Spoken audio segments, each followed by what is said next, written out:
हम लोगों को एक प्रवृत्ति देखने को मिलती है प्रत्येक तत्वों में कुछ न कुछ थोड़ी। तो क्या पेरेंट्स की पकड़ इस पर बनी रहेगी? बनी रहेगी, परंतु क्योंकि ये अकेला है तो उसको चुराना आसान हो जाएगा। और ये आज और एग्जाम में तो याद मतलब पक्का है भाई। ये 2000 मैं बताता हूँ 2000 2000 2015 17 18 19 23 25 दो पर ऊर्जा देना पड़ता है बाहर से। This rule is used to calculate the. तो भैया ये है हमारे पास पेरियोडिक टेबल, आवर्त सारणी, और इसमें हमारे पास उपस्थित हैं 118 तत्व हमारे पूरे। और इसी के बारे में आज के चैप्टर में हमारे पास चर्चा होने वाली है। इसके बारे में नहीं, इसकी जो प्रॉपर्टीज हैं, इसके तत्वों की जो प्रॉपर्टीज हैं कुछ, वही जिसको हम लोग देखने वाले हैं पेरियोडिक प्रॉपर्टीज ऑफ एलिमेंट्स में। कि भाई मतलब क्या है, कोई तत्व उठा लिया, उस तत्व में हम लोग देखते हैं कि भाई बहुत सारे गुण हैं, बहुत सारी प्रॉपर्टीज हैं।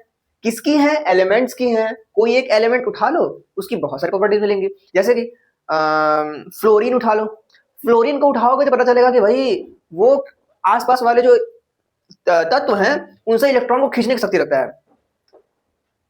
क्लोरीन को उठा लो, क्लोरीन एक ऐसा तत्व है जिसको कि तुम अगर एक इलेक्ट्रॉन दे दो तो वो बहुत ही ज्यादा ऊर्जा निकालता है। पूरे पेरियोडिक टेबल में सबसे ज्यादा ऊर्जा निकालता है हमारे पास chlorine.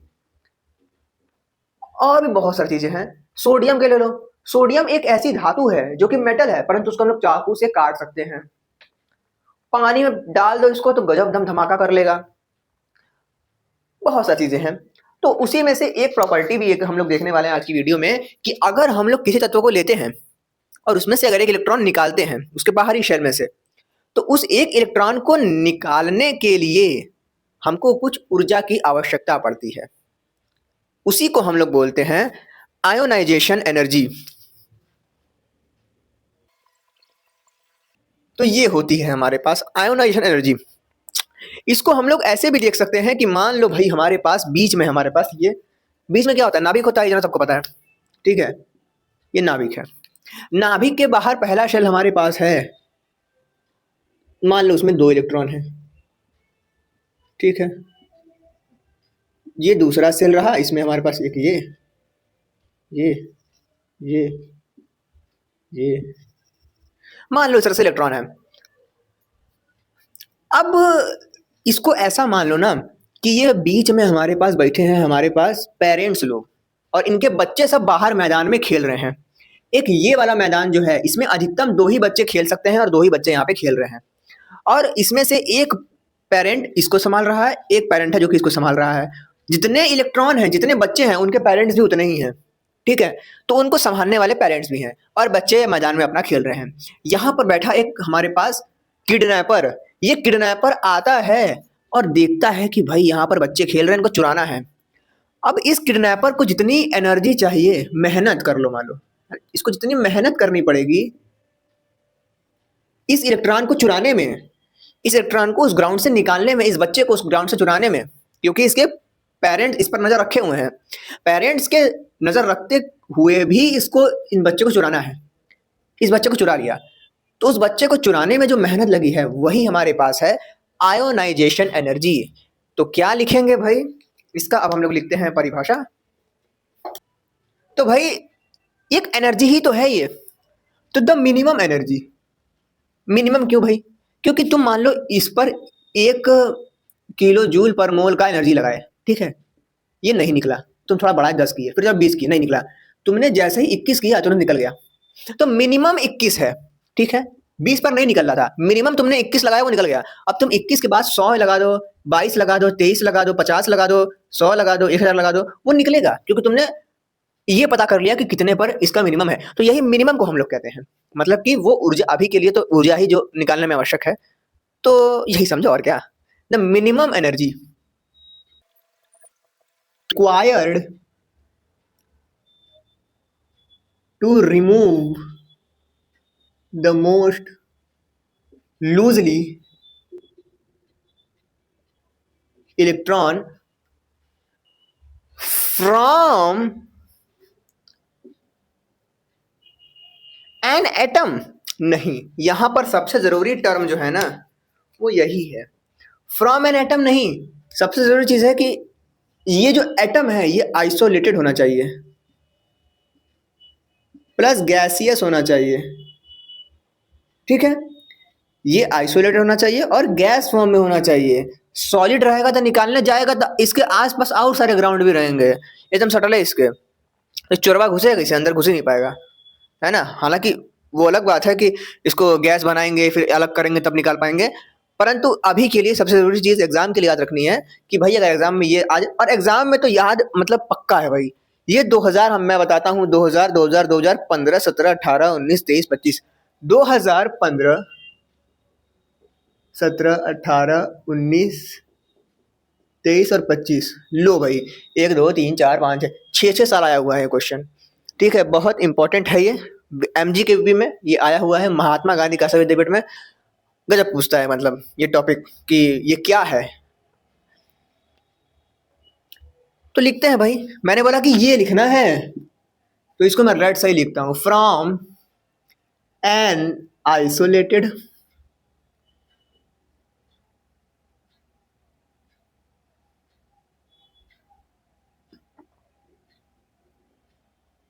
Atom, from an isolated atom.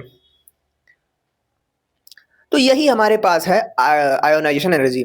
इसको हम लोग और भी कुछ नाम से जानते हैं, और क्या नाम जानते हैं भाई, और हम लिख ऑल्सो नोन एज, क्या है भाई, ऑल्सो नोन एज,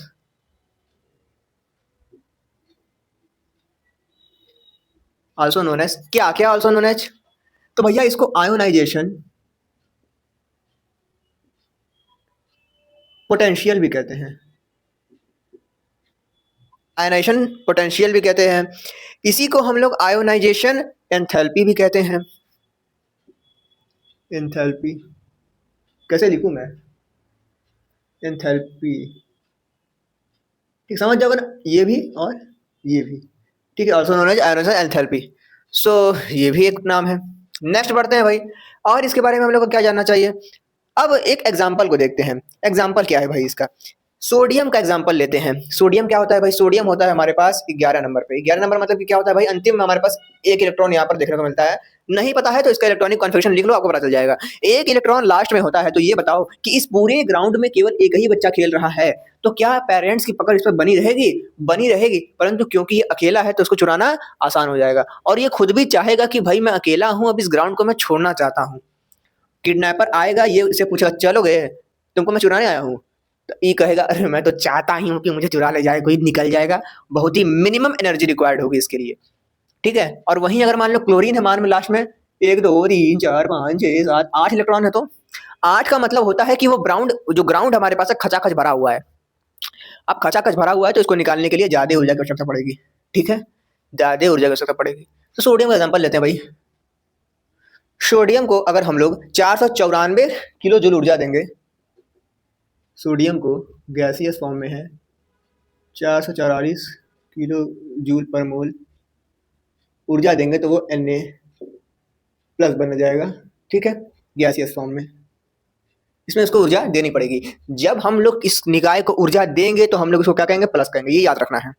देंगे तो इसको ऊर्जा मिली ना, तो मिली तो इसका प्लस हुआ ना, तो इसको प्लस कहेंगे। अब मान लो कि ये ऊर्जा निकालता है, किसी कंडीशन देखेंगे हम लोग, तो ऊर्जा निकालेगा तो माइनस करेंगे, जो ऊर्जा का मान होगा उसको माइनस लिखेंगे। तो ये कहानी है। अब भाई जब यहाँ पर एक इलेक्ट्रॉन निकल चुका है तो अब बचा क्या, अब ये वाला सेल बचा, 3 4 5 6 7 8 इलेक्ट्रॉन है। अब इसको निकालने के लिए ऊर्जा ज्यादा लगी या कम लगेगी, अरे भाई अब इस ग्राउंड में 8 इलेक्ट्रॉन बचे हैं, मतलब ग्राउंड कचाकच पूरा भरा हुआ है, अब इसको निकालने में जान निकल जाएगा किडनैपर का। इसको निकालने में जितनी ऊर्जा मान लो x लगी थी, उससे 9 गुना ज्यादा ऊर्जा लगेगी इसको निकालने में। पहले इलेक्ट्रॉन निकालने के बाद दूसरे इलेक्ट्रॉन को निकालने में जान निकल जाएगी किडनैपर की, है ना। तो किडनैपर नहीं, मतलब अगर मान लो हमारे पास Na प्लस है गैसियस फॉर्म में, तो इसके लिए ऊर्जा का मान जो होता है वो होता है 4562 किलो जूल पर मोल, 4562 किलो जूल पर मोल ऊर्जा का मान होता है Na2 प्लस बनाने के लिए। खतरनाक ऊर्जा चाहिए इसको निकालने के लिए, ठीक है। मात्रक की बात करें, यूनिट की बात करें तो, यूनिट की बात करें तो, यूनिट की बात करें तो क्या हो जाएगा भाई, ये तो हमारे पास किलो जूल पर मोल है,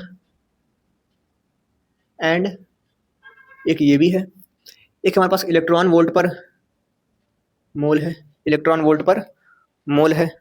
अरे एटम, सॉरी किलो कैलोरी पर मोल होता है, एटम होगा यहाँ पे,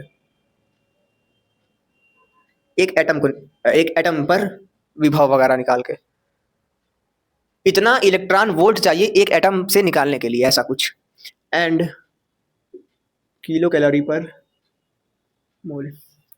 तो भाई यही कहानी है हमारे पास। हमने अभी तक क्या सीखा भाई? हमने अभी तक देखा कि आयनाइजेशन एनर्जी होती क्या है, इसमें होता क्या है, क्योंकि देखो जरूरी चीज है ना, इसलिए मतलब हम लोग को रटना पड़ेगा इस चीज को, बहुत ही ज्यादा रटना पड़ेगा इस चीज को।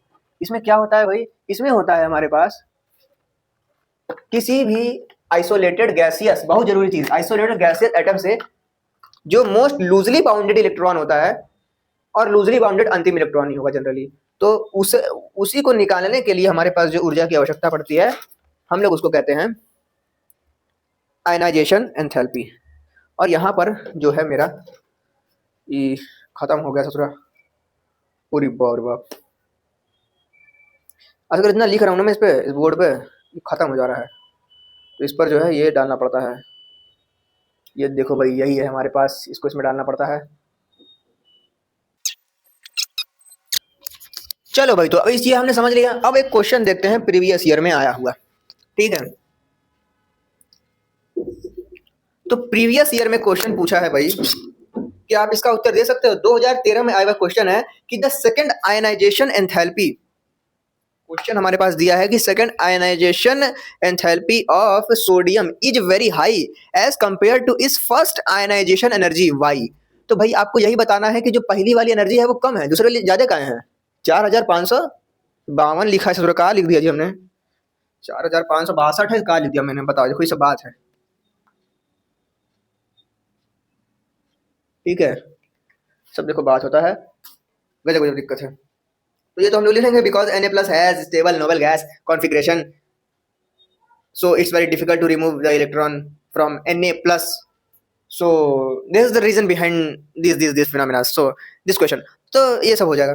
नेक्स्ट क्वेश्चन है कि ionization energy of Be is more than B, यानी कि आयनाइजेशन एनर्जी बेरिलियम की ज्यादा होती है बोरॉन से, क्यों? 2015 में और 2017 में आया हुआ प्रश्न है, लिखता हूं मैं बोर्ड पर, जरूरी प्रश्न है। तो भाई क्वेश्चन क्या कह रहा है? क्वेश्चन हम लोग को कह रहा है कि बेरिलियम का ज्यादा होता है, क्यों? बेरिलियम को बनाओ पहले तो भाई, ठीक है। हाँ देखते हैं भाई, एक तो हमारी बात है बेरिलियम की, एक हमारे पास बोरॉन की। Hydrogen helium lithium beryllium 4 number, hydrogen helium lithium beryllium boron 5 number, 1s2 2s2 1s2 2s2 2p1, okay. यहां पर देखें तो प्लस 2 इलेक्ट्रॉन 2 इलेक्ट्रॉन, यानी कि ये वाला क्या है? इस तरीके से है, ये वाला क्या है? इस तरीके से है, दोनों भरे हुए हैं। यहां पर क्या है? इस तरीके से है, यहां पर क्या है? इस तरीके से है, यहां पर क्या है? यहां पर क्या है भाई? क्या इस तरीके से है? यानी कि यहां पर जो ऐसे दो में भरा हुआ है, यहां पे ऐसे दोनों भरा हुआ है। बोल रहा है कि आयनेशन एनर्जी किससे ज्यादा होगा। तो अब तुम खुद ही सोचो भाई, हमने ये ग्राउंड था, इस ग्राउंड में भी कुछ रूम है, उस रूम में कोर्ट है, मान के चलो उस कोर्ट में बच्चे खेलते हैं, ये दुठे कोर्ट है, दोनों भरा हुआ है, दो बच्चे मैक्सिमम आ सकते हैं इसमें, दो बच्चे यहाँ पर खेल रहे हैं मस्त जो है कि यहाँ पर एक ये कोर्ट है, ये एक ये कोर्ट है, और ये पूरा एक ग्राउंड है, ठीक है, एक ये पूरा ग्राउंड है, समझ रहे हो? 2p 2s 2p, दूसरा ग्राउंड है, ये पहला ग्राउंड है। तो यहाँ पर 2 इलेक्ट्रॉन यानी कि 2 बच्चे अपना मस्त घूम रहे हैं। यहाँ पर भी ये पूरा ग्राउंड है, इसमें एक ये ग्राउंड है छोटा सा, एक ये ग्राउंड है छोटा सा, कोर्ट मान लो है ये। तो इस कोर्ट में 2 बच्चे पढ़ सकते हैं, 2 बच्चे घूम रहे हैं। इस कोर्ट में 1 2 3 4 5 6 बच्चे घुस सकते हैं, परंतु यहाँ पर एक बच्चा अकेले घूम रहा है, तो किडनैपर आएगा, चुरा के लेके भाग जाएगा।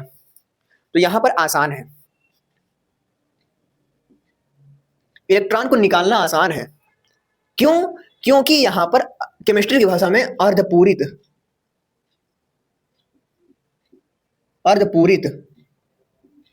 कक्षक है, क्या है? अर्धपूरित कक्षक है। और यहाँ पर बात करें तो ये दोनों ही क्या है? दोनों ग्राउंड 2 बच्चे से भरे हुए हैं। तो किडनैपर आएगा तो देखेगा यहाँ पर एकता है बच्चों में, 2 बच्चे एकदम घसे हुए हैं, तो यहाँ पर थोड़ा कठिन होगा। कठिन होगा तो ज्यादा ऊर्जा लगेगी, कम ऊर्जा लगेगी? ज्यादा ऊर्जा लगेगी, ज्यादा मेहनत लगेगा ना, तो एनर्जी ज्यादा। आसान है निकालना तो मेहनत कम लगेगा, तो ऊर्जा कम लगेगी। तो भैया यहाँ पर हम लोग क्या देख रहे हैं, एनर्जी यहाँ ज्यादा है, एनर्जी यहाँ कम है। तो बस यही तो पूछा है कि भैया क्यों कम होती है। तो हम लोग लिखेंगे BE4 का 1s2 2s2 होता है, एंड B5 का होता है 1s2 2s2 2p1। ये होता है भाई, इतना हमको पता है। तो बिकॉज हमारे पास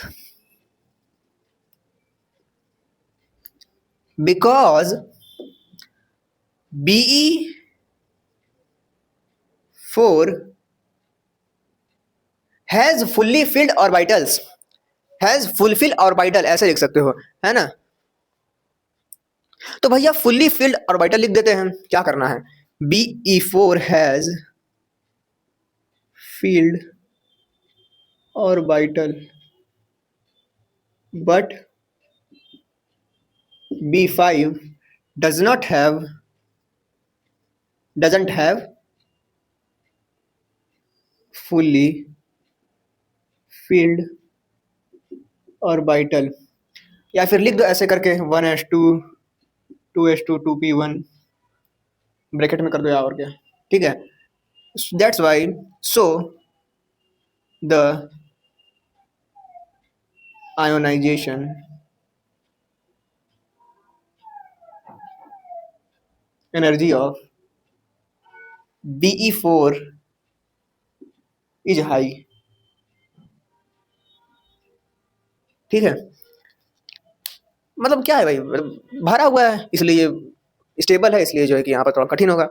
नेक्स्ट क्वेश्चन देखते हैं भाई, और क्या क्वेश्चन यहाँ पर हम लोग को प्रीवियस में आया हुआ है। और ये क्वेश्चन हमारे पास 2015 और 17 में आया है, ये हम लोग को लिखना पड़ेगा यहाँ पे।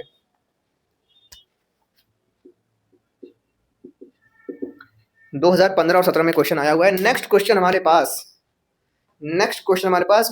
on what factor does the value of ionization potential of an element depend, explain। उन कारकों की व्याख्या करें जो कि आयनाइजेशन एंथैल्पी को प्रभावित करती हैं, या फिर जिस पर आयनाइजेशन एंथैल्पी जो है या फिर आयनाइजेशन पोटेंशियल जो है वो निर्भर करता है, डिपेंड करता है। एक्सप्लेन करो आयनाइजेशन पोटेंशियल किन किन चीजों पर डिपेंड करता है। तो ये क्वेश्चन भी इंपॉर्टेंट है। तो एक क्वेश्चन क्या है भाई, depending of ionization enthalpy,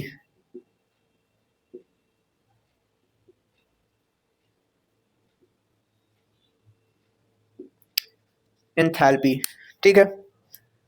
first term कि भाई किन किन चीजों पर ये निर्भर करती है। पहला चीज तो भाई एटॉमिक साइज, अगर वो ज्यादा बड़ा रहेगा, मान लो कि एक कोई इतना बड़ा सा है पॉजिटिव, इतना बड़ा सा है, और कोई मान लो परमाणु इतना बड़ा सा है, तो तुम खुद सोचो यहाँ पर इलेक्ट्रॉन है, यहाँ पर इलेक्ट्रॉन है, परमाणु इसके जो पेरेंट्स हैं इसको आसानी से देख पा रहे हैं, परंतु यहाँ पर इसके पेरेंट इसको आसानी से देख नहीं पा रहे हैं। दैट्स वाई अगर परमाणु का साइज बड़ा रहेगा, साइज हमारे पास एटॉमिक साइज लिख लो, और क्या एटॉमिक रेडियस लिख लो, और क्या एटॉमिक रेडियस अगर बड़ा रहेगा तो हमारे पास आयनाइजेशन एंथैल्पी जो है हमारे पास वो कम हो जाएगी, क्योंकि मेहनत कम लगेगा तो ऊर्जा कम लगेगी, तो ऊर्जा कम लगेगी तो आयनाइजेशन एनर्जी कम हो जाएगी, ठीक है। तो ये हमारे पास इसके व्युत्क्रमानुपाती होगा, ठीक है। That's why this is important कि भैया जो है एग्जाम में पूछ सकता है। नेक्स्ट बढ़ते हैं। नेक्स्ट और क्या सोच सकते हैं हम लोग कि भाई जो है वो उसको इलेक्ट्रॉन निकालना है, तो निकालने पर और किन किन चीजों पर निर्भर करेगा कि भाई किडनैपर आया यहाँ पर, अगर मान लो कि यहाँ पर इलेक्ट्रॉन बढ़ते जा रहे हैं, तो इलेक्ट्रॉन बढ़ने पर प्रोटॉन नहीं बढ़ेंगे, तो प्रोटॉन बढ़ते हैं। जब किडनैपर आएगा तो हम लोग देखेंगे कि भाई जो न्यूक्लियर चार्ज है वो यहाँ पर अगर ज्यादा हुआ, मतलब कि पेरेंट्स ज्यादा ताकतवर रहे, पेरेंट्स की संख्या ज्यादा रही, तो मार के भगा देंगे इसको, भाग जाओ किडनैपर, तो इसको ज्यादा ऊर्जा देनी पड़ेगी।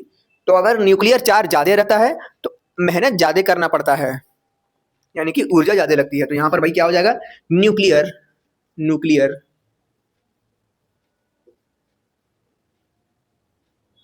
चार्ज प्रोपोर्शनल होता है हमारे पास, न्यूक्लियर चार्ज प्रोपोर्शनल होता है, किसके प्रोपोर्शनल होता है, आईई के।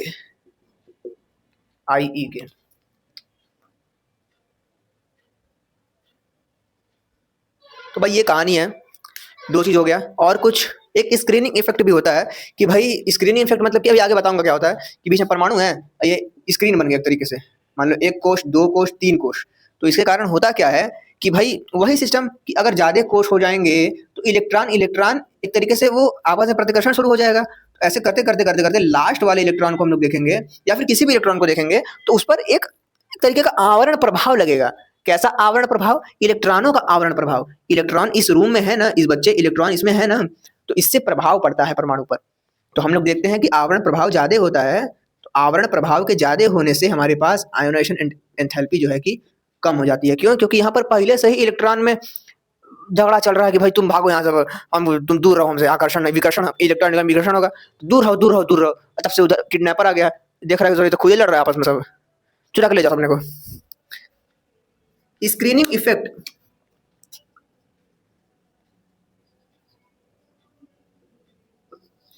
वन अपॉन में आई, तो ये होता है हमारे पास।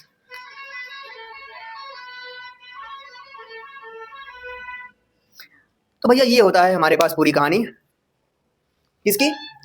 यही है हमारे पास जो पूछा है प्रीवियस ईयर में, इसके अलावा और कुछ नहीं पूछा है। ठीक है, पूछा भी है तो इसी को पूछा है। देखो 15, 17, 18 ये सब पूरा, और ये भी जो है इंपॉर्टेंट है। चलो देखते हैं अब नेक्स्ट टॉपिक जो कि है इलेक्ट्रॉन को निकालना नहीं है। अब आगे की कहानी बड़ी अच्छी है, सुनाता हूँ क्या है कहानी। तो भाई हमारा नेक्स्ट टॉपिक जो है वो कुछ इस तरीके से है कि मान लो ये हमारे पास है, हमारे पास पेरेंट्स लोग, ठीक है, पेरेंट्स लोग हैं और अपने अपने अपने बच्चों पर पकड़ बनाए हुए हैं। मान लो इस तरीके से कुछ है इलेक्ट्रॉन वगैरह, तो इस तरीके से बच्चे पर पकड़ बनाए हुए हैं।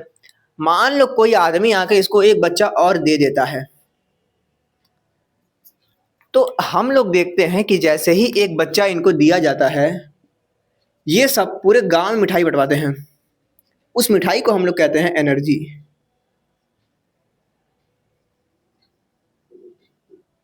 इस मिठाई को हम लोग कहते हैं एनर्जी। जैसे ही कोई बच्चा इनके ग्राउंड में आता है, ये मिठाई बंटवाते हैं, उसको हम लोग कहते हैं एनर्जी। अब केमिस्ट्री की भाषा में समझो, जैसे ही कोई इलेक्ट्रॉन परमाणु से या फिर हम लोग कह सकते हैं कि किसी एटम से जुड़ता है, वो एटम कैसा रहेगा? वो एटम रहेगा भैया हमारे पास isolated gases atom. Isolated gases atom जो होगा, उसमें अगर एक इलेक्ट्रॉन को ऐड कर देते हैं हम लोग, तो वो इलेक्ट्रॉन ऐड करने पर वो एटम स्थायी हो जाता है। स्थायी होने के कारण वो जो इलेक्ट्रॉन पहले आपस में एकदम भाग रहे होते हैं, एकदम ऐसे ऐसे, जैसे ही एक इलेक्ट्रॉन उससे सटता है, वो शांत होकर ऐसे करते हैं, ऐसे सट रहे थे, शांत हुए, और एक सांस नहीं होता, हम लोग भी जब कभी शांत होते हैं दौड़ दौड़ से रुक जाते हैं, तो देखो ना आवाज निकलता है हा। तो वो जो हा का आवाज निकलता है ना, या फिर मान लो तुम्हारे कुछ डाल दिया तुम्हारे अंदर, ठीक है, अब एकदम तुम फड़फड़ा रहे हो, जैसे तुम निकालो तो हाँ नहीं स्थायी हो जाते हो एकदम। तो वो जो ऊर्जा निकलती है ना, वो एटम भी निकालते हैं। सोचो, वो एटम भी निकालते हैं। प्रकृति इतना अच्छा नियम बनाई है मतलब। तो स्थायी होने पर वो ऊर्जा निकालते हैं। उस ऊर्जा को हम लोग कहते हैं इलेक्ट्रॉन एफिनिटी। क्या कहते हैं? Electron affinity. इलेक्ट्रॉन एफिनिटी यानी कि इलेक्ट्रॉन बंधुता।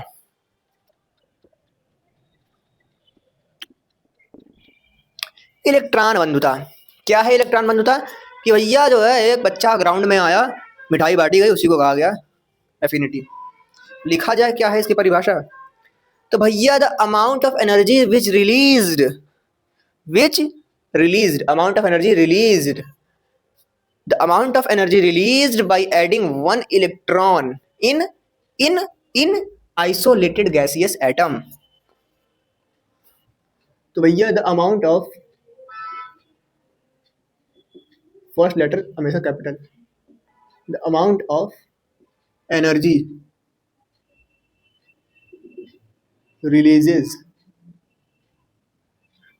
released by adding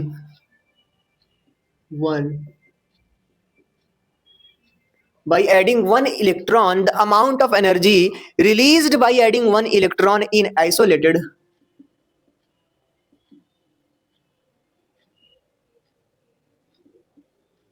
isolated gaseous atom, isolated हम लोग जब करते हैं तो हमारे पास ये होता है, is known as in element, या फिर तुम कह सकते हो कि of an element is known as, of an element is known as, लिख दो क्या दिक्कत है। और क्या है भाई, the amount of energy released by adding one electron in isolated gaseous atom of an element,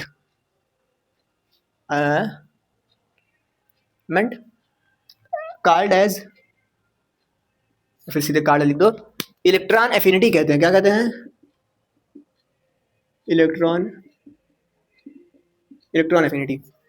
अब भैया इतना तो हमने देख लिया, मतलब कि अगर मान लो हमारे पास फ्लोरीन गैस है, एक इलेक्ट्रॉन ऐड किया, F माइनस बन गया, माइनस ऐड हो गया, इलेक्ट्रॉन ऐड हुआ है, माइनस मिठाई बांटता है हमारे पास ये 328 किलो जूल पर मोल मिठाई बांटता है। एनर्जी निकल रही तो माइनस में रहेगी, ठीक है। नेक्स्ट मानते हैं भाई, क्लोरीन की बात करें दुनिया में सबसे ज्यादा कौन है भाई, क्लोरीन का वैल्यू है, क्लोरीन गैस, इलेक्ट्रॉन लिया, Cl माइनस बना और हमारे पास बनता है माइनस का 349 किलो जूल पर मोल एनर्जी। अब भैया एक बात बताओ, सोडियम है, सोडियम के लास्ट में एक इलेक्ट्रॉन होता है, उसको दोगे तो क्या होगा। और एक क्वेश्चन, कोई नोबेल गैस ले लो जिसके लास्ट में 8 इलेक्ट्रॉन होता है, 1 2 3 4 5 6 7 8, 1 2 3 4 5 6 7 8 9, अब ठीक है, 2 2 4 2 6 2 8, ठीक है, अब ठीक है, 2 2 4 2 6 2 8, चलो। सो यहाँ पर एक इलेक्ट्रॉन ऐड किए तो क्या होगा, एक इलेक्ट्रॉन सोडियम में ऐड करोगे तो इसके पास 1s लास्ट में होता है, तो एक इलेक्ट्रॉन होता है, एक इलेक्ट्रॉन ऐड कर दोगे तो ये पूरा हो जाएगा, इसके पूरा होने के कारण सोडियम खुश रहता है, मतलब कि स्थायी हो जाता है थोड़ा सा एकदम, ठीक है। अगर हम लोग नोबेल गैस में डालेंगे तो यहाँ पर ग्राउंड पहले से ही बच्चे भरे हुए हैं, अब ग्राउंड में पहले से ही बच्चे भरे हुए हैं, तुम एक बच्चा को और ले जाओगे तो पेरेंट्स अच्छा खुश होंगे कि क्या होंगे, मिठाई बांटेंगे, साला ग्राउंड पहले से भरा हुआ था एक बच्चा और आ गया साला, है ना, तो वो कहेंगे कि हमको बच्चा चाहिए ही नहीं, तो वो या तो कहेंगे कि भैया जो है हम तुमको नहीं लाने देंगे और उसके खिलाफ युद्ध करेंगे ये लोग, पेरेंट्स लोग, कि नहीं ये बच्चे को हम लोग ग्राउंड में एडमिशन नहीं देंगे, तो ये लोग जबरदस्ती मेहनत करेंगे, युद्ध करेंगे और अपने बच्चे को इस ग्राउंड में स्थान दिलवाएंगे, तो जबरदस्ती ऊर्जा देना पड़ेगा, ये ऊर्जा निकालेगा नहीं, ऊर्जा इसको देना पड़ता है, परंतु तुम्हारी किताब में लिखा है कि ऊर्जा 0 होती है, मतलब कि इलेक्ट्रॉन डालोगे तो कुछ नहीं निकालेगा ये। तो अगर हम लोग बात करते हैं सोडियम की, तो एक इलेक्ट्रॉन दे दिया तो क्या हो गया हमारे पास, सोडियम को अगर एक इलेक्ट्रॉन दे देंगे तो हमारे पास Na माइनस बन जाएगा ना, इलेक्ट्रॉन माइनस बन जाएगा, Na माइनस बन जाएगा, इसमें मिटा वही क्या कुछ काम का नहीं अभी है, Na माइनस बन जाएगा, प्लस हमारे पास निकलेगा माइनस का 53 किलो जूल पर मोल एनर्जी। अगर मान लो हमारे पास आर्गन गैस है, एक इलेक्ट्रॉन ऐड किया, आर्गन गैस बन गया, माइनस गैस, ठीक है, 0 किलो जूल, तो ये कहानी हमारे पास है। और कुछ अब क्वेश्चन देखने बनते हैं भाई प्रीवियस ईयर के, तो भाई अब हम लोग देखने वाले हैं विद्युत ऋणात्मकता यानी कि इलेक्ट्रोनेगेटिविटी। जितने तत्व हमारे पास हैं उन तत्वों में, मतलब भाई एलिमेंट्स जो हैं उनके अंतिम कोश में इलेक्ट्रॉन है, बीच में केंद्रक है, सब कुछ है। हम लोगों को एक प्रवृत्ति देखने को मिलती है प्रत्येक तत्वों में, कुछ ना कुछ थोड़ी मोड़ी या फिर एकदम नहीं, वो प्रवृत्ति कुछ इस प्रकार से होती है कि भाई जैसे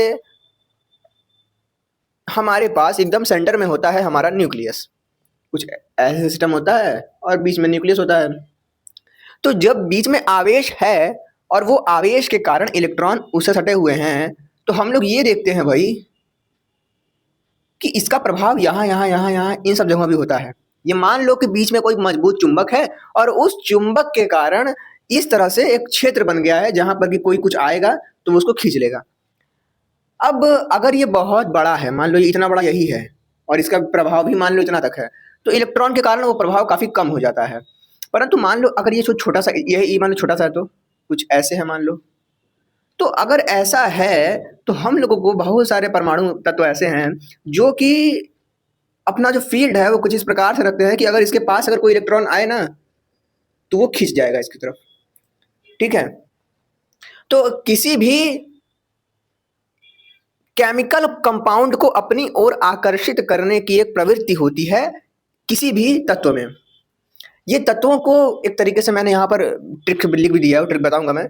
फोंकल ब्रिसी कहना ऐसे करके है, तो ये अलग बात है। उसके पहले हम लोग जो अभी हमने मतलब देखा है इलेक्ट्रॉन एफिनिटी को, उसके कुछ क्वेश्चंस को देखेंगे। मतलब कि पहले हम लोग देखने वाले हैं प्रीवियस ईयर के क्वेश्चन को, उसके बाद हम लोग आएंगे इस पर और फिर हम लोग इसको देखेंगे। ठीक है, तो कुछ ऐसा सीक्वेंस चलेगा, प्रीवियस ईयर क्वेश्चन, फिर उसके बाद विद्युदात्मकता, फिर उसके बाद कुछ ये भी कुछ है प्रभावी नाभिकीय आवेश, इसको भी देखेंगे। ये तो मैंने बता दिया कि भाई ऐसा कुछ होता है। अब इसको भूल जाओ, पहले प्रीवियस ईयर क्वेश्चन कर लेते हैं। ठीक है, तो प्रीवियस ईयर क्वेश्चन क्या है?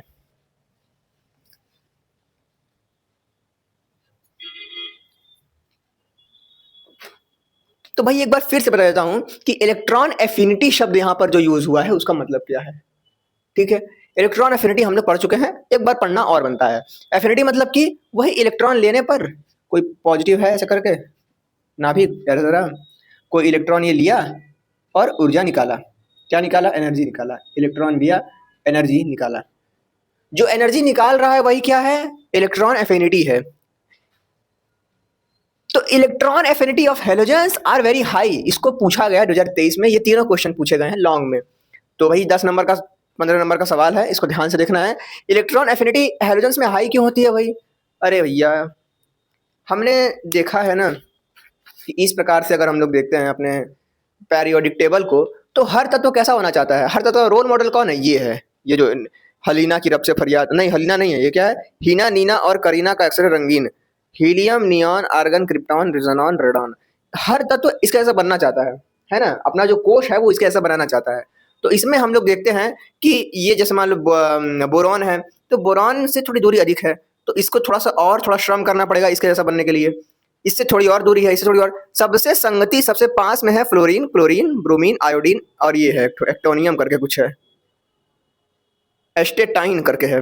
तो जो भी है, हमको तो ये हैलोजन के रूप में ये दो याद रखना है। फिर कल बाहर आई आंटी।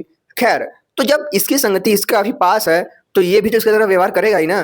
तो इलेक्ट्रॉन एफिनिटी हैलोजेंस की इतनी हाई इसलिए होती है क्योंकि जैसे ही इनको एक हैलोजन मिलता है, एक इलेक्ट्रॉन मिलता है, वैसे ही ये नोबेल गैस वाला सिस्टम प्राप्त कर लेते हैं। नोबेल गैस वाली कॉन्फ़िगरेशन को प्राप्त, इलेक्ट्रॉन कॉन्फ़िगरेशन उनकी तरह हो जाता है, इसलिए स्थायी हो जाते हैं और स्थायी होने के कारण मस्त ऊर्जा निकालते हैं।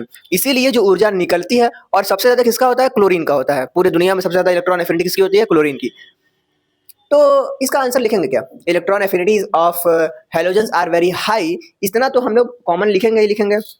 लिखेंगे फिर बिकॉज, बिकॉज बिकॉज भाई, क्योंकि जो हैलोजेंस होते हैं वो नोबेल गैस के एकदम करीब में होते हैं। तो करीब में को कैसे लिखेंगे? करीब को हम लोग लिखेंगे कुछ इस तरीके से कि भाई उसका होता है NH2NP5। ठीक है, 7 इलेक्ट्रॉन होते हैं, चाहे फ्लोरीन को ले लो, क्लोरीन को ले लो, आयोडीन को ले लो, ब्रोमीन को ले लो। इन सब में हम लोग देखेंगे कि 7 इलेक्ट्रॉन होते हैं अंतिम कोश में। तो क्या होता है भाई? बिकॉज NP6 इलेक्ट्रॉनिक, इलेक्ट्रॉनिक समझ सकते हो ना, इलेक्ट्रॉनिक कॉन्फ़िगरेशन। ये मैंने पूरा नहीं लिखा है, एग्जाम में पूरा लिखना है आपको। तो configuration expression because expression find in halogens, find in X लिख देता हूँ मैं। ठीक है, बहुत शॉर्ट में लिख रहा हूँ ताकि रिकॉल करने में आसानी हो। स्क्रीनशॉट में आप ले लेना, तुरंत ऐसे एग्जाम के टाइम खोलना। अच्छा अच्छा ऐसा हो गया। तो व्हेन फाइंड होता है इसमें इस तरह का, तो जब ये एक इलेक्ट्रॉन ले लेता है तो ये इसका इलेक्ट्रॉनिक कॉन्फ़िगरेशन हो जाता है NH2NP6, जो कि एक स्थायी कॉन्फ़िगरेशन है, इसलिए ये अधिक से अधिक ऊर्जा निकालता है, इसलिए इसकी इलेक्ट्रॉन एफिनिटी हाई होती है। तो इसको अंग्रेजी में कैसे लिखेंगे भाई? अंग्रेजी में लिखेंगे हम लोग after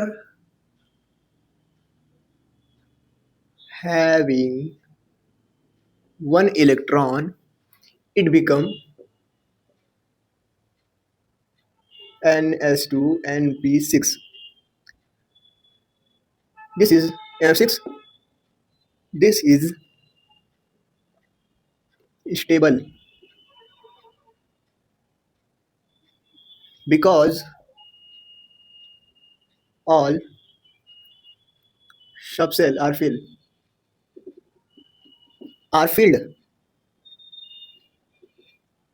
This is the reason behind अब इसके बाद आपको क्या लिखना है? इसके बाद आपको क्वेश्चन लिखना है।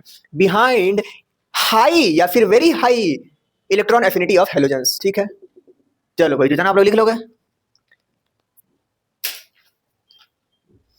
क्या करना है भाई, this is the reason behind high very high electron affinity of halogens. तो ये कहानी हम लोगों की है। आगे क्या करते हैं भाई, अब हम लोग करने वाले हैं electron affinity of noble gases are zero. Electron affinity जो होती है वो नोबल गैस की जीरो क्यों होती है। मान लो हमारे पास यही एक नोबल गैस है, ठीक है। नोबल गैस मतलब कि अंतिम में 1 2 3 4 5 6 7 8 इलेक्ट्रॉन है, मस्त भैया एकदम मस्त बैठा हुआ है। अब ये इस तरह से हो सकता है ना कि मान लो ये मकान मालिक है या फिर पेरेंट पीछे बैठे हैं और हर कमरा भरा हुआ है, मतलब बच्चे जो है इनके जो है हर कमरे में भरे हुए हैं, मस्त एकदम मस्त घूम रहे हैं। अब जब कमरा भरा हुआ है, सब कुछ है, अब कोई इलेक्ट्रॉन जबरदस्ती आएगा घुसेगा, तो क्या ये स्थायी होगा? क्योंकि स्थायी होने पर ही ऊर्जा निकलती है, ये स्थायी नहीं होगा। जब ये स्थायी नहीं होगा तो ये ऊर्जा निकालेगा नहीं, हम लोग को देना पड़ता है इसको। इलेक्ट्रॉन तो देंगे ही, साथ में हमको इलेक्ट्रॉन तो देंगे ही, साथ में हमको ऊर्जा भी देना पड़ेगा। कई केसेस में ऊर्जा देना पड़ेगा। अभी के लिए हम लोग क्या पढ़ेंगे, जीरो। परंतु अगर हम लोग थोड़ा सा हायर स्टडीज में जाएंगे तो हम लोग, ये मैं नहीं बोल रहा हूँ, ये एआई ने बोला है, ठीक है। एआई ने बोला है कि भाई अभी आप पढ़ रहे हो तो जीरो पढ़ लो, परंतु जब आप केमिस्ट्री के हायर स्टडीज में जाओगे तो आपको पता चलेगा कि भाई यहाँ पर ऊर्जा की आवश्यकता पड़ती है। पॉजिटिव होता है यहाँ पर कहानी, मतलब कि पॉजिटिव ऊर्जा देनी पड़ती है कि भाई इलेक्ट्रॉन घुसाना है। हीलियम मान लो है ये, जस्ट सपोज ये हीलियम है, हीलियम मत लो, कुछ और ले लो, अच्छा नहीं लग रहा है हीलियम। नियॉन मान लो है ये, मान लो ये नियॉन है, तो नियॉन जो है एक इलेक्ट्रॉन लेने के लिए ऐसा नहीं है कि एक इलेक्ट्रॉन क्लोरीन की तरह लेके एक इलेक्ट्रॉन मस्त हो जाएगा। नहीं, ये क्या करना, हमको नहीं चाहिए इलेक्ट्रॉन, भाग, हमारा कमरा भरा हुआ है, जबरदस्ती और पैसा दोगे कि लो थोड़ा और पैसा ले लीजिए, रख लीजिए, हमारा लड़का है। तो मकान मालिक कहेगा, यहाँ पर पेरेंट्स हमारे कहेंगे कि चलो भाई ठीक है, एक इलेक्ट्रॉन और रख लो, ऊर्जा मिल रही है। तो यहाँ पर क्या है, ऊर्जा देना पड़ रहा है, परंतु हमारे क्वेश्चन में क्या लिखा है, जीरो। तो हम लोग जीरो कह देंगे कि चलो भाई यहाँ पर मकान मालिक अंदर बैठा हुआ है, या फिर हमारे जो पेरेंट्स हैं वो अंदर बैठे हुए हैं, बाहर बच्चे खेल रहे हैं इस कोष में, एक बच्चा और घुसा गया। एक बच्चे के और घुसने पर कुछ प्रभाव ही नहीं पड़ा, मतलब ना तो ऊर्जा निकली, ना ऊर्जा देनी पड़ी, कुछ नहीं हुआ अभी के लिए, परंतु ऊर्जा देनी पड़ती है। तो हम लोग क्या कहेंगे, electron affinity of noble gas are zero. इस चीज को हमको अगर एक्सप्लेन करने को बोला जाए तो हम लोग कहेंगे बिकॉज नोबल गैसेस का कमरा भरा होता है, मतलब कि gases are stable and they don't have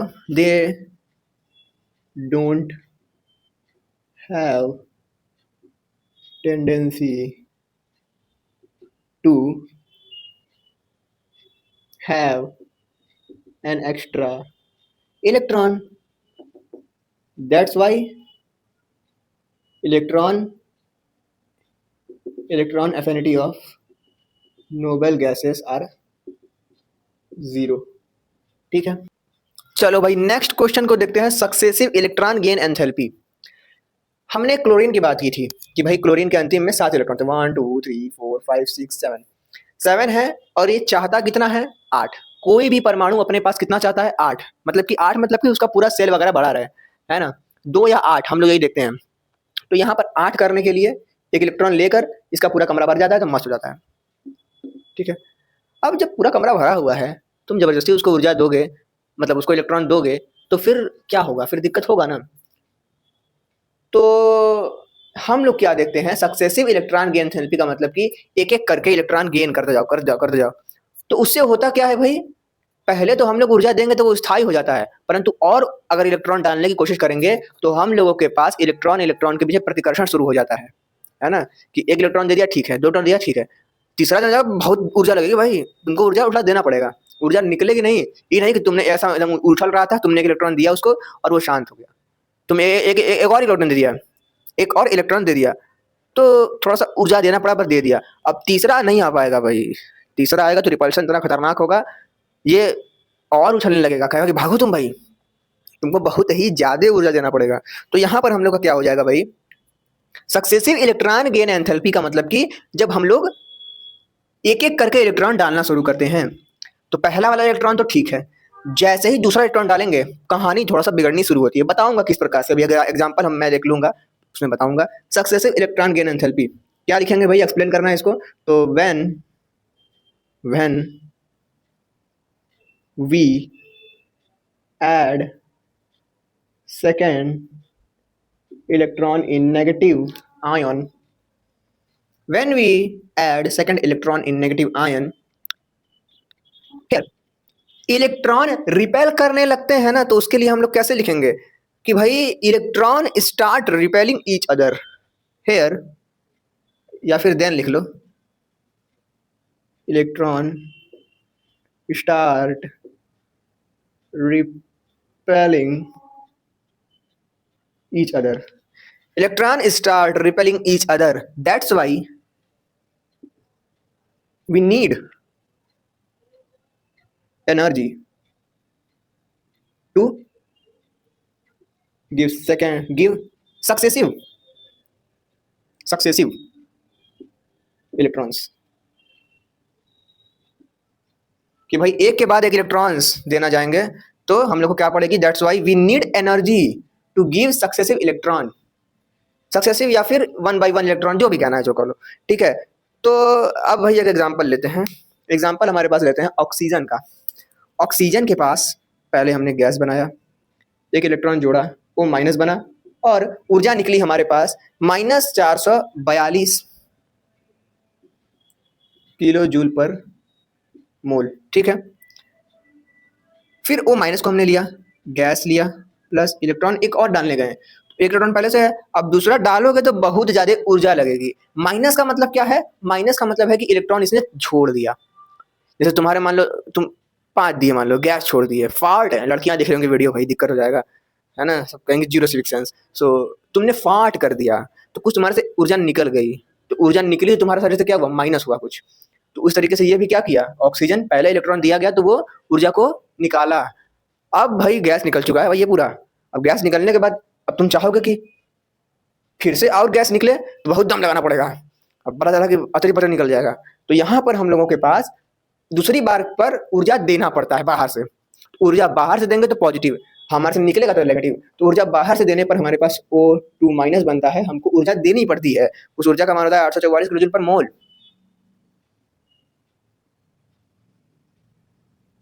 844 kilo joule पर मोल। तो यही कहानी है, 2023 में क्वेश्चन है, हो सकता है इस बार पूछ दे, और नहीं भी पूछेगा तो क्या दिक्कत है भाई, मेरा वीडियो बन चुका है। खैर वीडियो बन चुका है, मजाक करा मैंने, है ना भाई, मतलब आपने पढ़ लिया इस टॉपिक को, ये बात अच्छी है, तो आपको पता चल गया, क्योंकि मैंने इलेक्ट्रॉन एफिनिटी वाले टॉपिक में नहीं बताया था, ये चीज़ें बताया था बट उतना डीप में नहीं बताया था, तो सही है। तो हमने 3 क्वेश्चन को करने में कुछ करीब ले लिया भाई, 15 मिनट वाले करीब ले लिया, तो भाई ठीक है। विद्युत ऋणात्मकता शुरू करते हैं। मैंने क्या बोला, विद्युत ऋणात्मकता वो प्रवृत्ति है जो कि मतलब किसी भी कंपाउंड या फिर किसी भी एटम को अपनी ओर खींचने के लिए एक आकर्षण पैदा करती है। तो क्या है भाई, क्या कह रहा है ये, टेंडेंसी और पावर, टेंडेंसी कहो या पावर कहो, टेंडेंसी कहो या पावर कहो, ऑफ किसके लिए, ऑफ एटम। इलेक्ट्रोनेगेटिविटी क्या है, टेंडेंसी है या पावर है of an atom in a chemical compound, in a chemical compound tendency of power of a atom, tendency of power tendency या power of an atom in a chemical compound to attract electron towards, ठीक है। तो मान लो हमारे पास कुछ ले लेते हैं, क्या ले, HF ले लो या फिर HF ले लो, तो यहाँ पर ये क्या है, यहाँ पर भी हम लोग देखते हैं ना भाई कि इलेक्ट्रोनेगेटिविटी F की हाई है, इसीलिए हम लोग लिखते हैं, हालांकि ये बहुत सस्ता टॉपिक है, तो हम लोग को कॉमन चीज़ है, मतलब कि भाई ये क्या करता है, इलेक्ट्रॉन को अपनी ओर खींच लेता है, माइनस आता है प्लस आता है। O की बात करें तो H होता है, H होता है, ऐसे होता है, तो O की इलेक्ट्रोनेगेटिविटी ज़्यादा होती है, मतलब H की देखो 2.1 है, ये अभी बताऊंगा क्या है, H की कितनी है 2.1 है, O की कितनी है, ये राइट 3.5 2.1, तो ये खींच लेता है इलेक्ट्रॉन ऐसे ऐसे, प्लस प्लस। तो इसमें हम लोग देखते हैं कि भाई कोई केमिकल कंपाउंड में इलेक्ट्रॉन को अपनी ओर आकर्षित करने की प्रवृत्ति, हमने यहाँ पर बात की थी इसकी, तो मान लो ये यहाँ इस पर बात किया था ना, वही इलेक्ट्रॉन को अपनी ओर खींच रहा है, तो इसके इधर मान लो कोई ये बंद बना हुआ है, किसके साथ, F के साथ, मान लो इस तरीके से मान लो बंद बना हुआ है, ठीक है, इतना नहीं है, तो H है मान लो, ये लो भाई H ले लो, ठीक है। तो H का इलेक्ट्रॉन को अपनी ओर खींच लेगा, यही है हमारे पास क्या, विद्युत ऋणात्मकता। फिर से टेंडेंसी और एटम, टेंडेंसी और power of an atom in a chemical compound to attract electron toward itself. अब एक जरूरी चीजें जो है वो याद कर लेनी है हम लोगों को। सबसे अगर आपसे कोई पूछ दे, और जनरली एग्जाम वगैरह में ग्रुप डी के एग्जाम में पूछा जाता है कि भाई सबसे ज्यादा विद्युत ऋणात्मक तत्व कौन सा है दुनिया में, तो वो है कौन सा तत्व। अब थोड़ा सा हम लोग ऐसे सोचते हैं भाई, उठाते हैं हमारा पीरियोडिक टेबल, यहाँ पर इलेक्ट्रॉन एफिनिटी इसकी ज़्यादा है ना ठीक है, क्योंकि इसको इलेक्ट्रॉन मिलने पर गजब ऊर्जा निकाल रहा है, मतलब कि बात हमारी इसी यहीं पर कहीं होगी। सबसे ज़्यादा इलेक्ट्रॉन एफिनिटी जो इलेक्ट्रोनेगेटिविटी जो है वो इसी में से किसी की होगी। तो फ्लोरीन, क्लोरीन, ब्रोमीन, आयोडीन इसका। तो मैंने बोला कि भाई बीच में कुछ है पॉजिटिव, उसका प्रभाव देखने को मिलता है। तो मैंने बोला था कि भाई बड़ा होगा तो प्रभाव थोड़ा कम दिखेगा, और छोटा होगा तो एकदम खटखटा के अपने चाहेगा खींच ले। तो एक तो हम देखते हैं कि भाई उसका आकार छोटा छोटा हो। तो यहाँ पर सबसे छोटा आकार किसका होगा? पेरियोडिक प्रॉपर्टीज ऑफ एलिमेंट्स के अनुसार आपने क्लास 11 में पढ़ा होगा कि भाई फ्लोरीन, क्लोरीन, ब्रोमीन ये कुछ ऐसे चलते हैं, ऐसे डिंग डिंग, मतलब सबसे ऊपर सबसे छोटा, फिर उससे बड़ा, फिर से बड़ा, फिर से बड़ा, फिर से बड़ा। तो यहाँ पर सबसे छोटा कौन सा है? फ्लोरीन। तो इस पूरे पेरियोडिक टेबल में सबसे ज्यादा इलेक्ट्रोनेगेटिव तत्व कौन सा है? फ्लोरीन है, क्योंकि इसका कम है साइज। तो कौन सा भाई है? फ्लोरीन। ठीक है, फ्लोरीन है। फैक्टर अफेक्टिंग, इसको प्रभावित करने वाले कारक। तो पहला कारक तो भाई साइज है। तो साइज के बारे में क्या कहेंगे कि साइज बड़ा रहेगा तो इलेक्ट्रोनेगेटिविटी कम हो जाएगी, साइज छोटा रहेगा तो ज्यादा हो जाएगी। तो 1 अपॉन में किसके? एटॉमिक रेडियस के। ये ज्यादा बढ़िया रहेगा, एटॉमिक साइज कहना अच्छा ही लगेगा। चलो देखते हैं नेक्स्ट, EN। ये और किन चीजों पर निर्भर करता है? एक तो साइज पर निर्भर कर गया। अब इलेक्ट्रॉन को अपनी ओर खींचना है तो तुमको और क्या क्या चीजें चाहिए? इलेक्ट्रॉन को अपनी ओर खींचना है तो तुमको भाई मतलब वो जो पीछे परमाणु है, प्रोटॉन मतलब नाभिक है, मैंने बोला ना कि इसी की शक्ति होती है, इसी कारण सब कुछ होता है, इसका प्रभाव देखने को मिलता है। तो अगर ये ताकतवर रहा तो इसका प्रभाव ज्यादा दूर तक होगा इस तरह से। अब मान लो छोटा सा रहा, मान लो ये इसका साइज छोटा रहा, इतना छोटा रहा, तो इसका प्रभाव इतना ही रहेगा केवल। इसका देखो बड़ा थोड़ा सा, तो इसका प्रभाव ज्यादा देखने को मिला। मान लो इतना बड़ा प्रोटॉन है बीच में, तो इतना बड़ा, बड़ा मतलब कि इनकी संख्या ज्यादा होगी। तो संख्या मतलब कि न्यूक्लियर चार्ज हम लोग उसको बोलेंगे। तो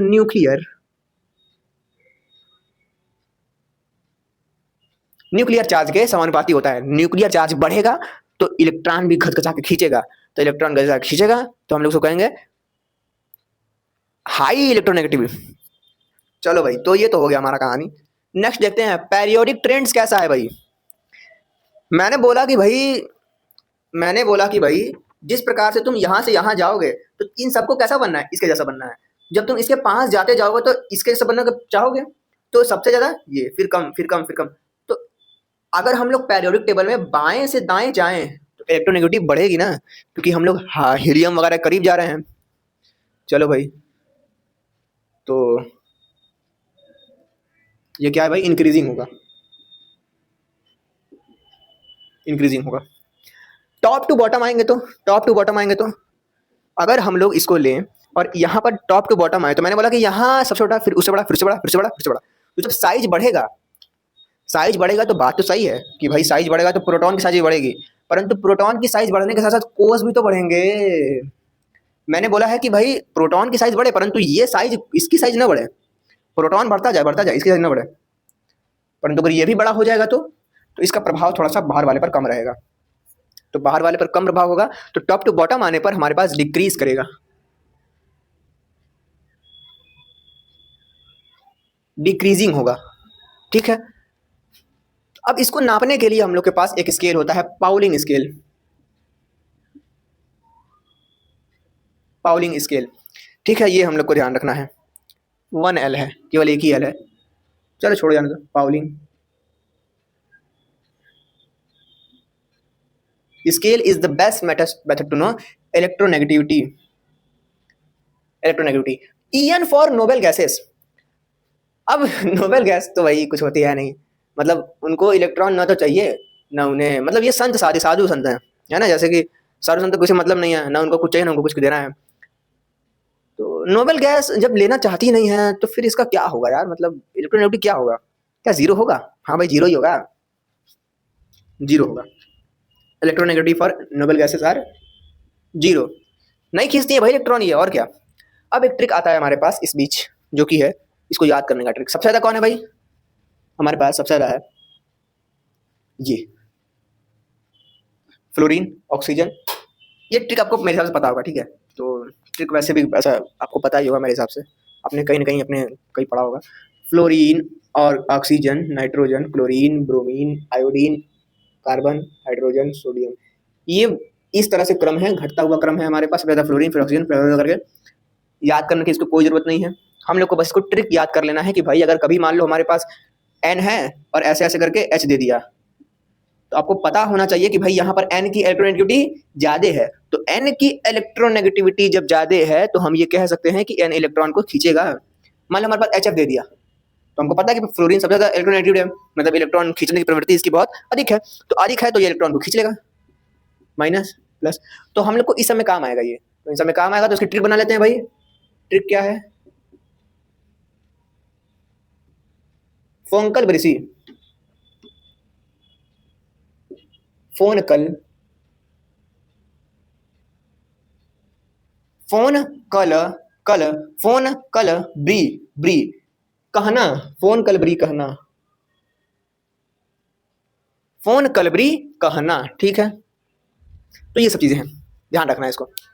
अब नेक्स्ट टॉपिक हमारा इलेक्ट्रोनेगेटिविटी, लगभग हमारे पास 2013 में आया है, 2025 में भी आया हुआ क्वेश्चन है, तो मतलब काफी बारी आया है, और सबसे ज्यादा तो ये आया है इलेक्ट्रॉन एफिनिटी, और हमारे इसके पहले आयनिक बॉन्ड वगैरह तो काफी बार गजब पूछा है, और सबसे खतरनाक पूछता है कुछ तो वो है बीएससी का एक टॉपिक जिसको कहते हैं हम लोग हाइब्रिडाइजेशन। कंडीशन पूछ लेगा तो कभी इसकी प्रॉपर्टीज पूछ लेगा, तो कभी sp3 sp2 इसको बताने के लिए, और उसके लिए मैंने वीडियो बना दिया है, जाके देख लो, और मतलब बहुत जरूरी वीडियो है वो, सो काम हो जाएगा उतने में आपका। तो नेक्स्ट पर आते हैं, जो कि हमारा टॉपिक का नाम है प्रभावी नाभिकीय आवेश। क्या है भाई प्रभावी नाभिकीय आवेश?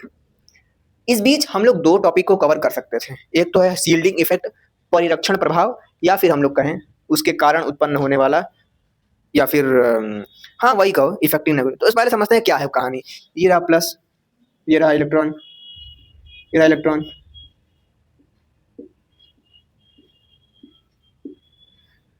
ठीक है। एक और कोष बना लिया जाए, 1 2, मान लो एक और बना लो, ठीक है। लो भाई इस तरह से है।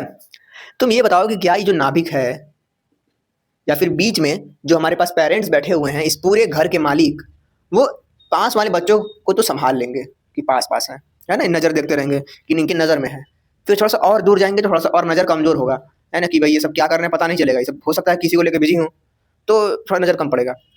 एक सेल और पीछे जाएंगे तो थोड़ा सा और दूरी बढ़ जाएगा तो नजर कमजोर पड़ेगा, देखिएगा नहीं लड़का क्या कर रहा है, लेके पढ़ रहा है ना, किताब ऐसे लेके पढ़ रहा है, ऐसे किताब लेके पढ़ रहा है, और इधर से मोबाइल चला रहा है, चैटिंग चल रहा है, हाय बाबू खाना खाया कि नहीं खाया।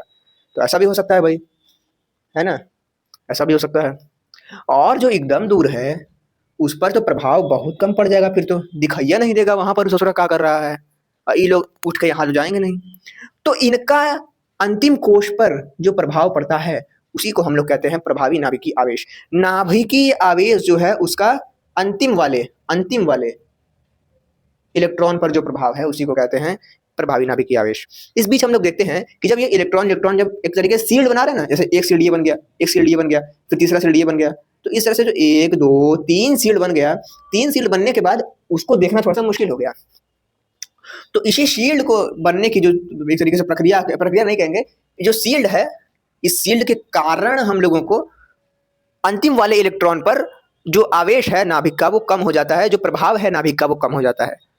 तो किसके कारण कम होता है? शील्डिंग इफेक्ट के कारण कम होता है। और शील्डिंग इफेक्ट के कारण क्या होता है, कम होता है, पूछ सकता है, 2023 में शायद आया है। कम होता है किसके कारण? शील्डिंग इफेक्ट के कारण। शील्डिंग इफेक्ट क्या है? इलेक्ट्रॉन को इस तरह से आ जाना, तो शील्ड बन जाता है। शील्डिंग इफेक्ट क्या करता है भाई? शील्डिंग इफेक्ट करता है इलेक्ट्रॉन का आवरण इस तरह से बन जाने के कारण अंतिम वाले पर दूर तक इसका प्रभाव नहीं बन पाता है। ये तो हो गया शील्डिंग। अब अंतिम इलेक्ट्रॉन पर जितना भी प्रभाव बना पाए उसी को हम लोग कहते हैं जेफ, यानी कि इफेक्टिव न्यूक्लियर चार्ज, प्रभावी नाभिकीय आवेश। It is an actual net positive charge experienced by an electron in multi electronic atom. Multi electronic atom में हमारे पास इलेक्ट्रॉन, अच्छा यहाँ पर मैंने अंतिम वर्ड यूज किया है, तुम बोलो कि चलो इसको मत खोजो, हम इसकी बात कर लेते हैं, इस इलेक्ट्रॉन की। इस पर जो प्रभाव है वो भी प्रभावी नाभिकीय आवेश है, इस पर जो प्रभाव है प्रभावी नाभिकीय आवेश है।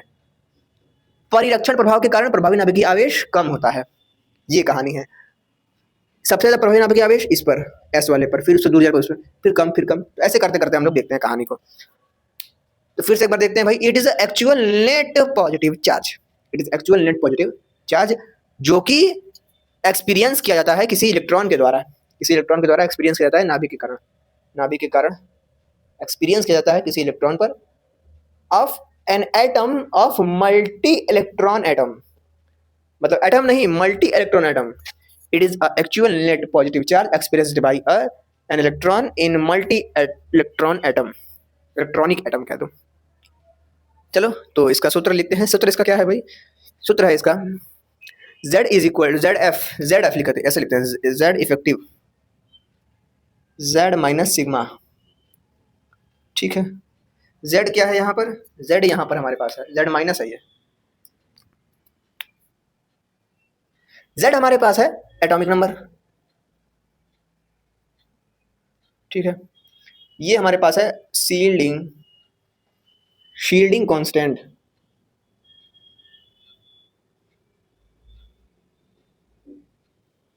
शील्डिंग कांस्टेंट, इसको हम लोग कहते हैं शील्डिंग कांस्टेंट।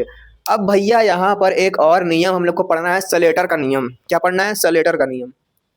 सलेटर नहीं, स्लेटर। क्या करना है? स्लेटर। तो इसे कहोगे सबको जीरो सिविक सेंस, है ना? सलेटर नहीं, स्लेटर। तो चलो भाई देखते हैं स्लेटर क्या।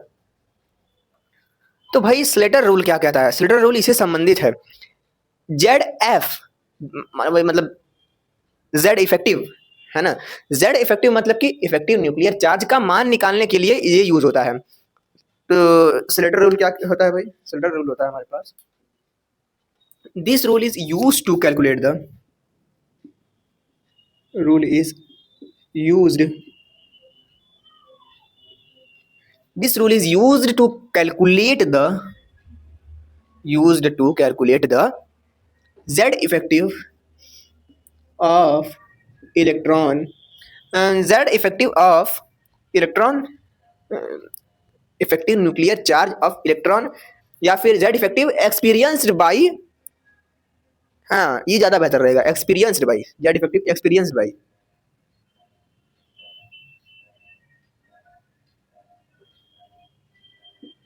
इलेक्ट्रॉन। ओके, सो ये कहानी है हमारे पास, एक्सपीरियंस्ड बाय एन इलेक्ट्रॉन।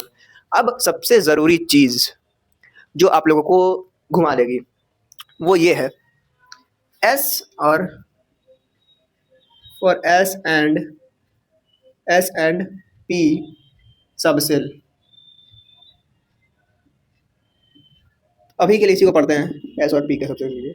तो अगर हमारे पास S और P सबसेल है, मान लो कोई इलेक्ट्रॉन है S सबसेल में या P सबसेल में, और आपसे बोले कोई कि भाई ये वाला इलेक्ट्रॉन जो है वो P ऑर्बिटल में है, तुम बताओ कि इस पर न्यूक्लियस के द्वारा जो प्रभाव दिखाया जा रहा है, यानी कि इफेक्टिव न्यूक्लियर चार्ज क्या है इस पर। तो आपको स्लेटर भैया ने बताया है कि अगर हमारे पास S या P में, DF की बात अभी नहीं करेंगे, DF पढ़ना ही नहीं मान के चलो, S या P में है तो हम लोगों के पास कुछ चीज़ें होती हैं। मैं शॉर्ट में लिखूंगा, बाकी अगर एग्जाम में हो सकता है आ जाए, ना आए तो बल्ले बल्ले। अगर हमारे पास सेम सेल में रहे कोई इलेक्ट्रॉन है, मान लो जैसे कि यहाँ पर मैं कहाँ बनाऊँ इलेक्ट्रॉन, मिटाने का मुझे इच्छा नहीं कर रहा है ना, तो मान लो मैं यही बना देता हूँ, 1 2 3 4 5, ठीक है। तो इस तरह से मान लो है। अब तुमसे कोई बोले कि इस वाले इलेक्ट्रॉन का बताओ कितना है जेड इफेक्टिव, तो ये इलेक्ट्रॉन है, तो इस पर रिपेलिंग, इसको कौन कौन रिपेल कर रहा है, इस पर एक प्रभाव ये इलेक्ट्रॉन भी दिखा रहे हैं ना।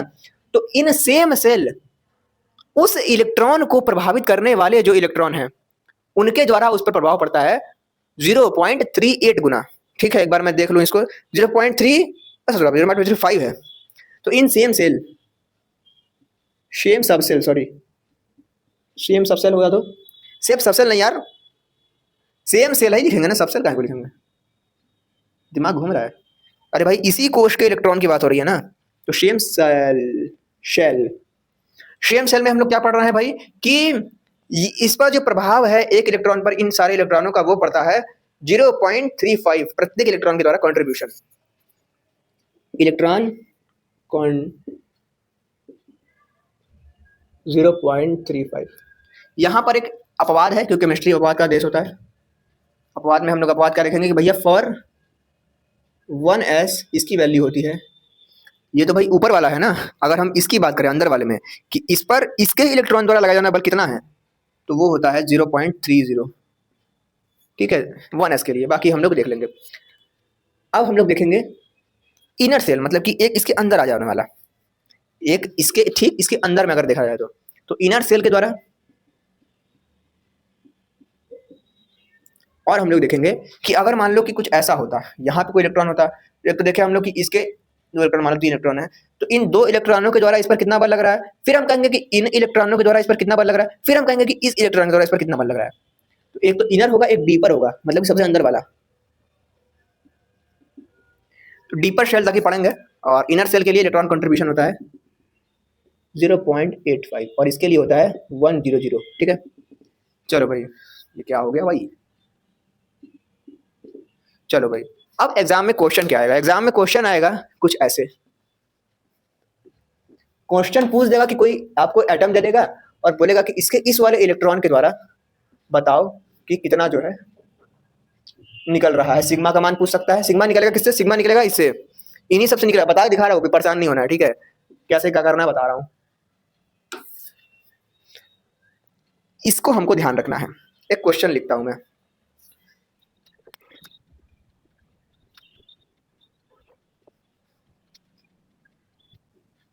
चलो भाई क्या मैंने बोला यहाँ पे, वो बोल देगा ऐसा ही कुछ कि जेड एफ निकालो, जेड इफेक्टिव निकालो किसका, नाइट्रोजन के 2p के इलेक्ट्रॉन का जेड इफेक्टिव निकालो। तो नाइट्रोजन होता है कुछ ऐसा, हालांकि ऐसे लिखना नहीं है हम लोगों को, ये पहला सेल 2 इलेक्ट्रॉन होता है, नाइट्रोजन 7 नंबर पे, तो इसमें 2 और इसमें 5 को, ठीक है। हालांकि ये नहीं बनाना है, हमने बस देखने के लिए बनाया है। सोल्यूशन लिखेंगे, n का होता है 1s2 2s2 2p3, ठीक है। देन मैंने बोला सेम सेल में कितना होता है इलेक्ट्रॉन कॉन्फिगरेशन, इतना। तो मान लो हमको इस इलेक्ट्रॉन को निकालना है, तो बोले 2p इलेक्ट्रॉन, 2p मतलब कि ये 2p में कितने हैं, 2p इलेक्ट्रॉन जो है हमारे पास, उस इलेक्ट्रॉन पर कितना प्रभाव पड़ने वाला ये निकालना है हम लोगों को। तो अगर हम लोग बात करते हैं 2p की, तो इस 2p पर कितने इलेक्ट्रॉन ने दबाव डाला है, एक तो ये 2, 2p मतलब क्या, मान लो ये 2p है, ठीक है, तो इस पर कितने लोग दबाव डाल रहे हैं, एक तो ये, एक ये, एक ये, एक ये, 4 ठो। तो इन सेम से, या फिर कहो कि सिग्मा सीधे लिख दो ना, सिग्मा 4 लोग दबाव डाल रहे हैं, 4, एक दबाव कितना है, इतने के बराबर, 4 दबाव कितना होगा, 4 गुणे 3.05, इतना हो गया।